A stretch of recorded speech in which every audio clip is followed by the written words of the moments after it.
Shalom, saudara sekalian, salam sejahtera dalam kasih Tuhan kita Yesus Kristus. Kebenaran hari ini 12 Juni berjudul Allah sudah mati.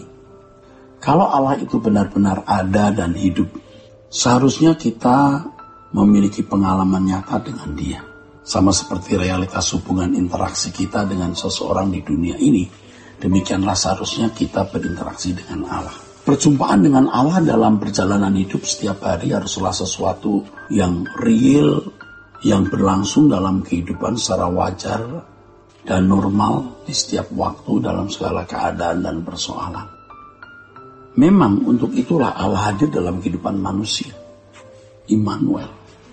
Seharusnya perjumpaan dengan Allah dan berjalan dengan Allah, sehingga mengalami kehadiran Allah berlangsung setiap hari. Hal ini haruslah sesuatu yang dipandang biasa atau normal, sebab memang Allah adalah pribadi yang hidup dan nyata.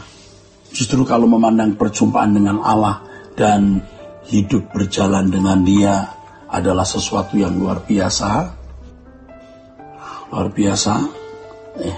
dan dianggap tidak normal, berarti ada sesuatu yang salah dalam hidup kekristenan seperti itu. Ada yang salah dalam hidup kekristenan seperti itu. Saudaraku sekalian, segala sesuatu belum ada, Allah sudah ada. Dari kekal sampai kekal, langit dan bumi dengan segala isinya Dia yang ciptakan kok.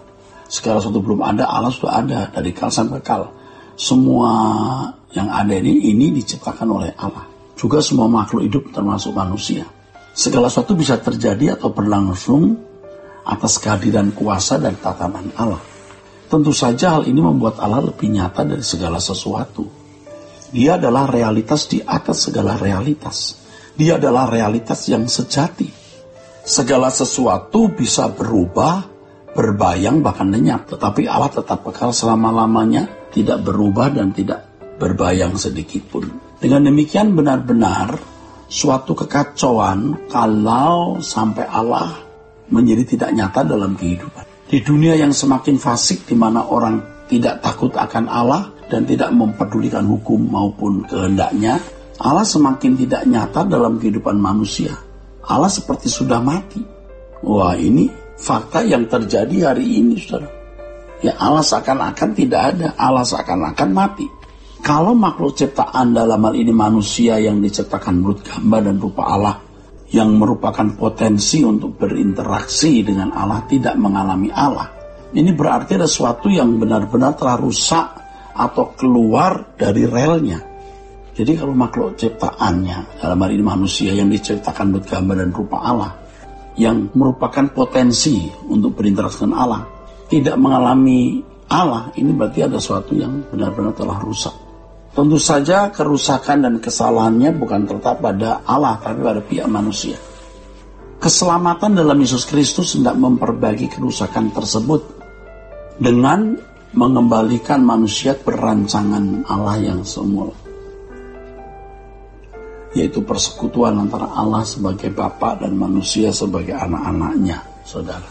Itu sebabnya Allah Bapa mengirim putra tunggalnya untuk menebus dosa manusia dan membenarkannya di hadapan Dia, ya.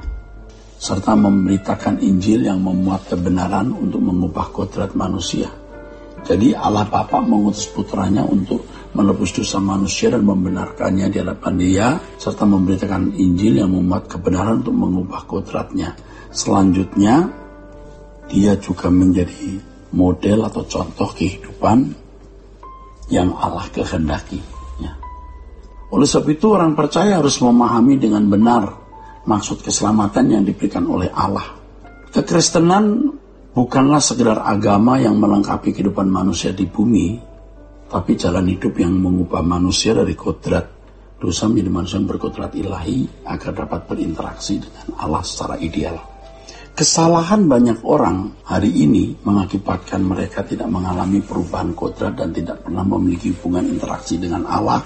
Ya, disebabkan oleh karena menjadikan kekristenan sekedar agama.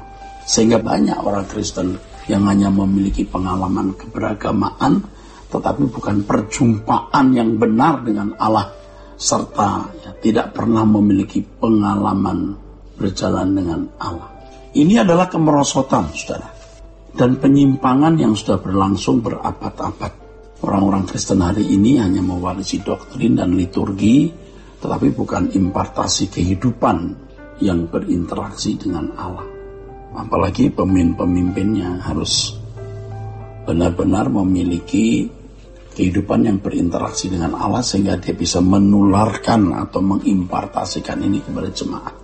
Dengan standar kekristenan yang telah merosot dan mengalami penyimpangan tersebut, banyak teolog-teolog puas dengan pengetahuan Alkitab atau teologi yang mereka kuasai, yang telah terkristal dalam buku-buku di perpustakaan, bahan-bahan ajar di seminari atau sekolah tinggi teologi, berbagai karya ilmiah dan jurnal, ya. Allah hanya menjadi ilmu yang dinalar, hanya dipercakapkan di ruang-ruang kuliah, saudara, ya, dan dipercakapkan di aula akademis, seminar-seminar rohani, bahan-bahan apologet, khotbah-khotbah di mimbar dan berbagai bentuk diskusi. Bagi mereka Allah telah menjadi mati karena mereka tidak mengalami Allah secara real. Tentu saja jemaat Kristen yang mendengarkan khotbah-khotbah mereka di mimbar hanya mendapat impartasi pengetahuan, bukan impartasi kehidupan seorang yang berjumpa dan hidup berjalan dengan Allah. Kekristenan yang telah menyimpang telah menjadi standar hidup kehidupan banyak orang Kristen yang dijalani hampir semua orang Kristen di dunia. Ironisnya mereka merasa sudah percaya kepada Yesus dengan benar, merasa sudah melayani Allah dengan benar, dan meyakini bahwa mereka akan masuk surga. Tentu saja ini berarti mereka hidup dalam kekristenan semu atau kekristenan palsu. Tidak heran kalau kehidupan mereka tidak berbeda dengan orang-orang yang bukan umat pilihan. Standar moral mereka tidak berbeda dengan orang-orang non-Kristen. Bahkan fakta kita melihat tidak sedikit orang Kristen yang kelakuannya lebih buruk dari orang-orang non-Kristen. Nah, itu faktanya.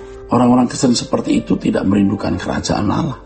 Kehidupan mereka adalah kehidupan wajar seperti manusia pada umumnya, yang hanya menantikan berkat-berkat jasmani dan kenyamanan hidup selama di dunia ini. Dan mereka merasa bahwa memang agenda hidup hanya untuk menikmati dunia ini, saudara. Dan ini kesalahan yang sangat fatal. Kiranya kebenaran hari ini memberkati kita sekalian, saudaraku. Sola Gracia.